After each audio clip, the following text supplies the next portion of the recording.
Hi, I'm Kathleen Gros. I'm the creator of Carousel Summer and I Hated You in High School, and you're listening to True North Country Comics Podcast.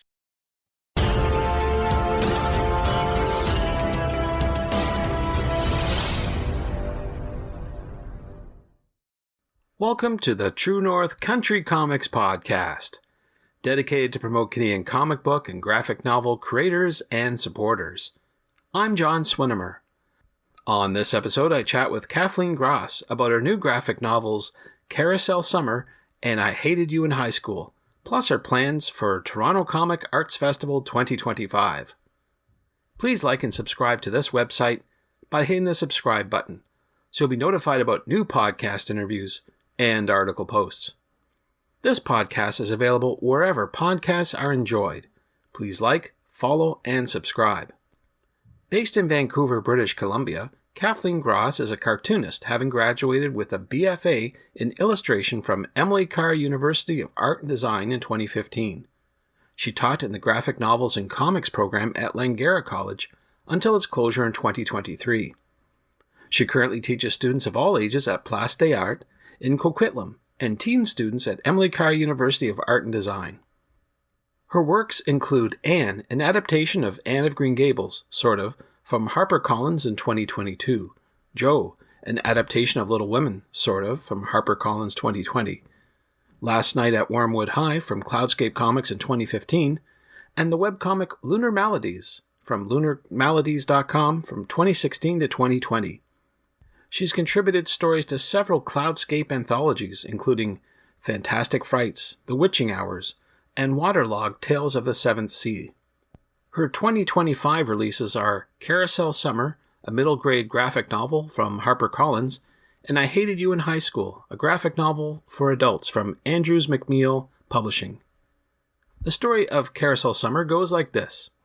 With her best friend away at camp, tons of chores to do, and her dad always on her case for being such a tomboy, Lucy is dreading summer.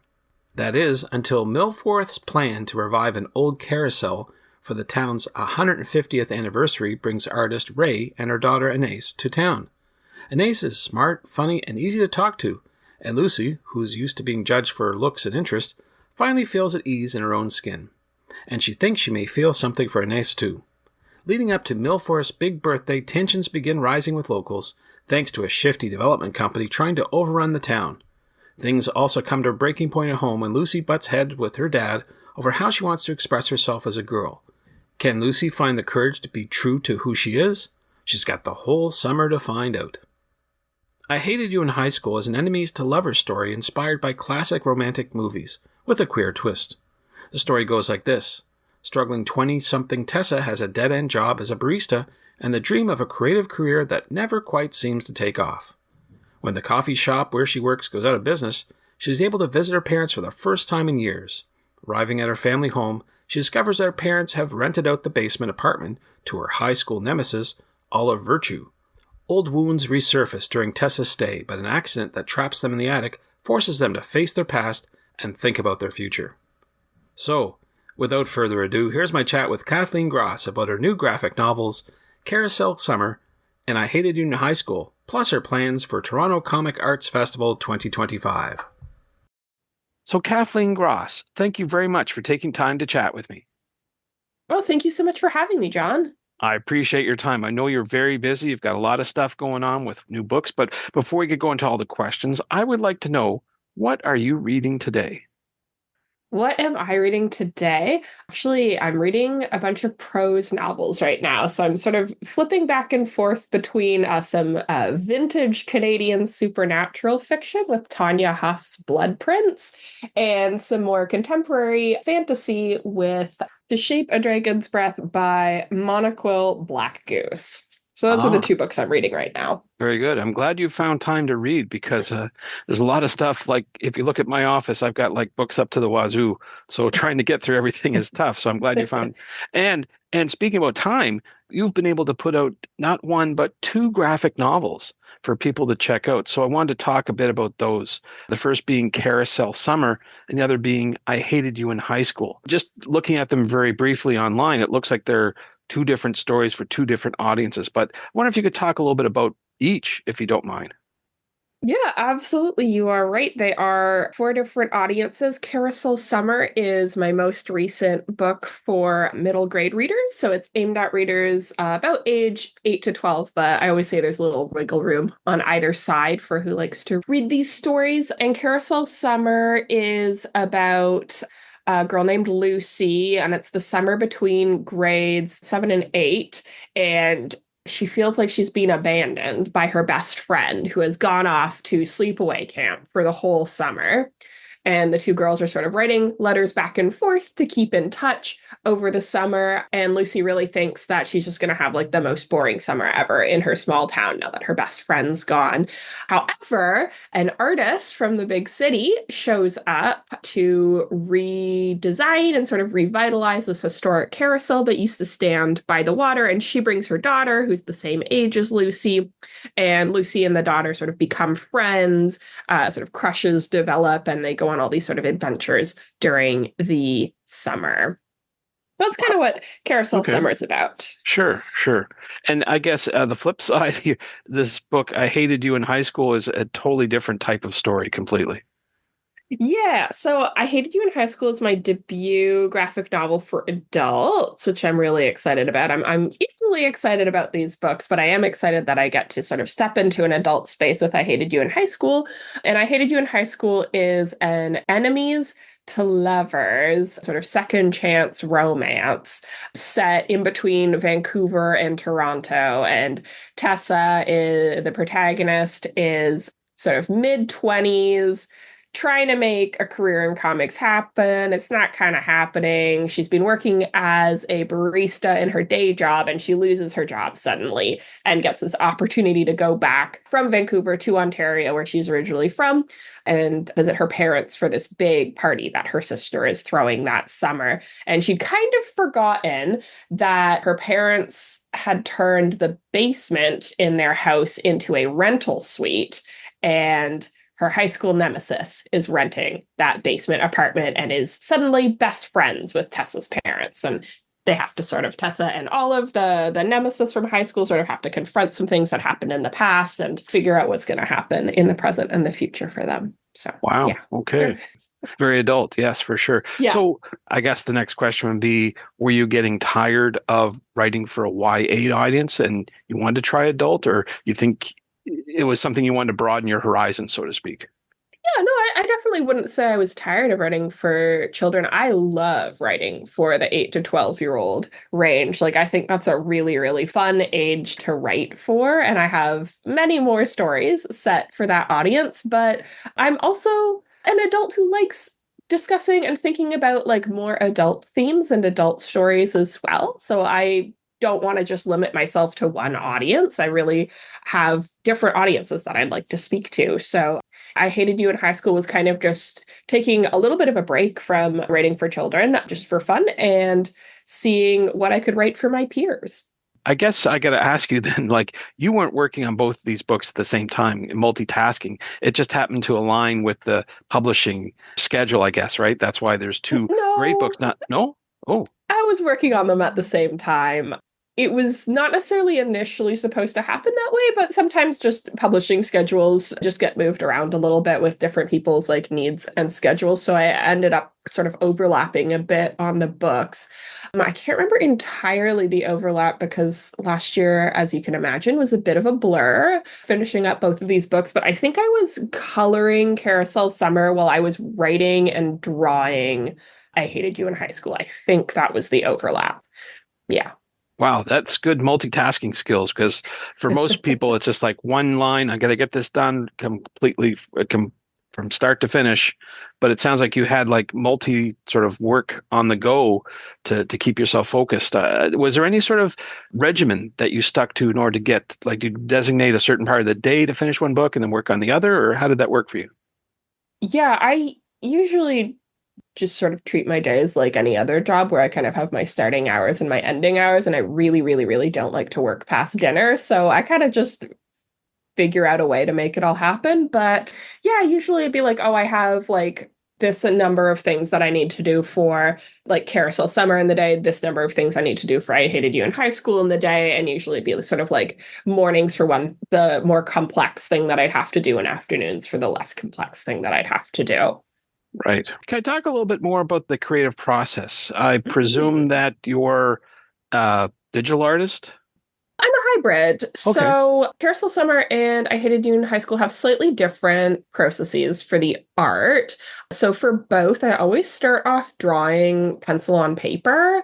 I just don't actually like drawing on the computer as much as doing like inking and coloring on the computer. I find having the proportion of like the fixed page to my body and my vision like helps me see the page as a whole, not get too lost in tiny details and then lose like the sense of cohesiveness for the larger composition. So I really like to keep it to like actual paper, actual pencil for drawing. And then Carousel Summer with my middle grade books, I ink digitally using just like a pen I made for Photoshop years ago. And I ink digitally just because it's a lot easier to edit. And there's usually way more intense rounds of revisions for, at least in my experience, books for younger readers, which I think is a really good thing because I think there should be a very high standard for the work that goes in front of kids. And then I also color digitally for Carousel Summer. Same reason, it's just a little bit easier to edit when you're doing those things digitally. But for I Hated You in High School, I've wanted to do a traditionally inked book for a while. I was having a lot of fun with microns on some smaller projects, and I wanted to just experiment and give that a try for a larger project. So I Hated You in High School is like penciled traditionally, pencil on paper, and then I inked it with like microns the whole way through. I think I averaged like 1 micron per about 10 pages on that book, which was interesting for me, at least, because I love that little bit of data. And then I, again, colored I Hated You in High School digitally. And the difference between coloring with Carousel Summer and I Hated You in High School is Carousel Summer is full color, whereas I Hated You in High School is a limited palette. It's just shades of green and shades of black, which was also very fun for me to color. I love doing full color, but I enjoyed getting to shift gears a little bit because it's slightly different considerations with how you sort of balance contrast and stuff on the page when you're working in a limited palette. So yeah, I was really glad I got the chance to do that. What did you learn? I guess someone would say coming away from this, don't do 2 books at once, I guess is the bottom line. But what did you learn from an artistic style? Did you find out that you preferred, I think I get the sense that you preferred one method over another or one sense of creative style over another? Not necessarily. I mean, I think I would like the opportunity to do more traditionally inked books because inking is my favorite part of the process. And I had some just like workflow considerations or like ways that I was setting up my workspace where I'm like, oh, I would do that differently next time. And I'd like the opportunity to do it differently next time. So if I do another adult book, I would like to do it inked traditionally again. But I don't know. I think it was also nice to have a little bit of a slightly different workflow or like process with each book. So even though there was overlap and last year was like very intense for the amount of like art that I was creating, nothing ever got stale because I was shaking it up a little bit, I just challenged myself in different ways. That's it. You definitely want to challenge yourself. So I was reading that you're going to be an exhibitor at the Toronto Comic Arts Festival. I want to ask you a little bit more about that, what you're looking forward to most at this event. Oh man, I always look forward to TCAF. TCAF is the first convention I ever went to as a con goer, just somebody checking out comics way back in 2007. So it held a sort of special place in my heart. So I think I'm just really looking forward to going and discovering a whole bunch of artists that I might not be familiar with yet and blowing, my year's budget on research and development for new comics. So that's what I'm really looking forward to at TCAF. Yeah, you're going to have to bring a trunk for all the new books that'll be there. That's for sure. There's so many different creators that it's hard to take them all back, but I'm sure you'll find something for sure. Yeah, I'm like, worst case scenario, I'll just mail myself a box home. There you go. That's right. Now, I'm afraid to ask this question because you've been overworked with both graphic novels, but I got to ask you, what's next for you? What's on your drawing table for the next book down the road? Oh, yeah. No, I am working on something new. I'm always excited to be working on comics. Even though last year was very intense, they were both projects I was really, really excited about and passionate about. So the trade-off in the end felt very worth it to me. But right now I am working on my next book for middle grade readers, again with HarperCollins. So the same team I worked with for Carousel Summer. And I'm in the process of writing it right now. We're deep in the script revisions. I basically just closed my Word document to come on this call with you. But yeah, my next book with HarperCollins will be out in 2027. And the working title we have right now is Birdie Marigold and the Mini Golf Mystery. It's about a girl whose family inherits a eccentric mansion from an elderly aunt who also owns a mini golf course, and maybe a mystery therein. Mystery sounds good. Yeah. Terrific. Well, with everything you have on the go, not only today, but in the future, where do you recommend that people go online to find out more about you? The best place to find me is always my website, which is kagcomics.com, CAG Comics, my initials, and then comics spelt weird.com. Or you can find me on Blue Sky or Instagram, are the social medias I'm most on these days under the same handle, CAG Comics, KAGCOMIX. Thanks to Kathleen for the chat. You can discover more about Kathleen online at CAG Comics. That's KAGCOMIX.com. And on Instagram at Instagram.com/CAG Comics. And thank you for tuning in to the True North Country Comics podcast. I invite you to visit the True North Country Comics website to listen to even more conversations and discover more about creators' insight on making comic books and graphic novels. I encourage you to subscribe via the website so you'll be notified about new podcast interviews and article posts. This podcast is available wherever podcasts are enjoyed. Please like, follow, and subscribe. You can follow along True North Country Comics on most social media sites. And you're encouraged to send any and all feedback to John at truenorthcountrycomics.com. Thanks for tuning in, and come back soon for another episode. Bye for now. True North Country Comics Podcast is copyright True North Country Comics, copyright 2025.